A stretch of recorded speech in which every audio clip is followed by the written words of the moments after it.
Good afternoon. I would like to present you the PRISM platform, and more specifically the magnetic resonance imaging applied to small animal models and clinical applications.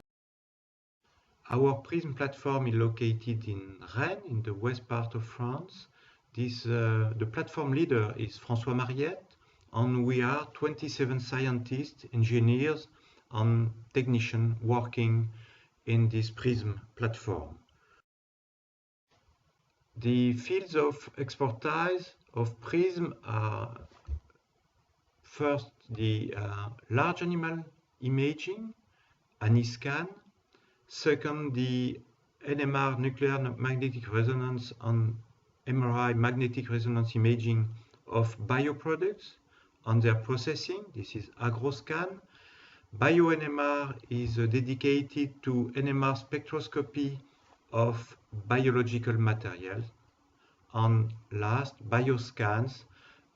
In bioscans, we are working on MRI, on MRS of small animals and clinical applications. And I'm going to talk about that. Low field NMR at 20 megahertz, as well as high resolution, high field NMR at 500 megahertz. About the PRISM bioscans, we are working on MRI and spectroscopy of small animals, and you can work in longitudinal studies because it's non-invasive. You can study an animal weeks after weeks to verify the anatomy. This is conventional imaging. We can also work with dynamic imaging, where we follow the propagation of a contrast agent inside the body. Here you can see this kind of 3D dynamic image of a mouse where we inject a contrast agent, and then you can follow the, for example, the neoangiogenesis surrounding or inside a tumor. Finally, we can work on spectroscopy, localized spectroscopy. Here on this slide, we can look at a glioma, and we can monitor the different metabolites containing this tumor, as well as follow, for example, the extracellular pH with a contrast agent like Izuka.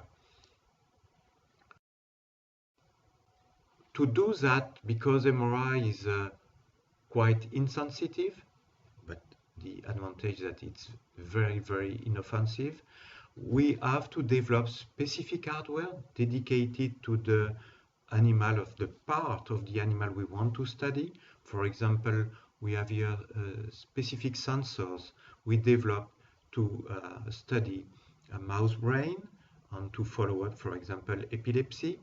On the other hand, we have also specific protocols we developed, for example, to quantify the fat inside the liver. You see here a wild-type mouse with about no fat, or here, by spectroscopy, we can follow up the fat content of in the liver of an OB mouse. We try to transfer this method for clinical application, and these are one example where we follow up a laser ablation by MRI. This is for to destroy benign tumors like osteoid osteoma. Then we have the laser system with fiber.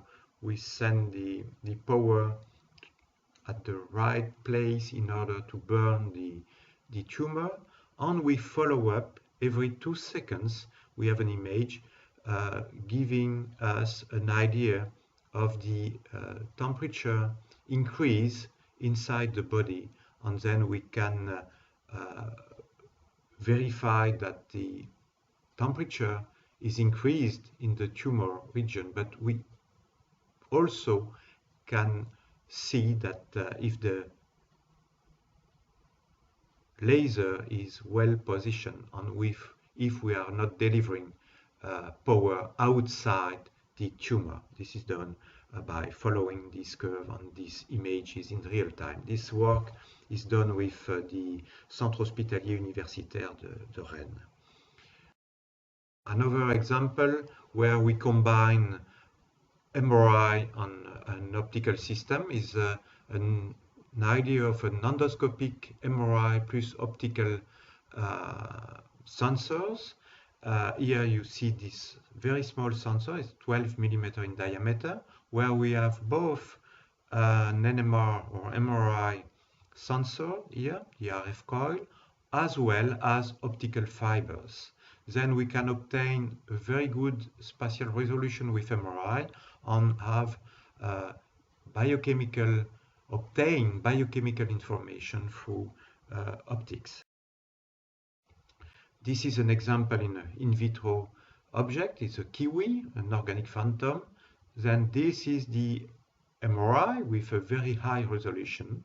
We barely see here the sensor, and we can obtain also from the two parts here fluorescent spectra in blue and in green, corresponding to the different region, peripheral and central region of the kiwi, where we can see a quite huge contrast between the two parts of the kiwi. Then this work is done in collaboration with Creatis in Lyon, and this is an example of the compatibility, in fact, of an MRI system and an optical system if it's the optics are in condition in fibers, optical fibers.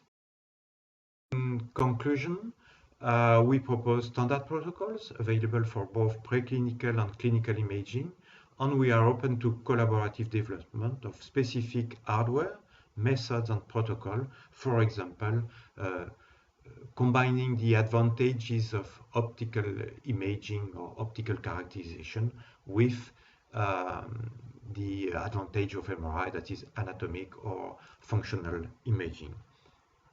Thank you for your attention.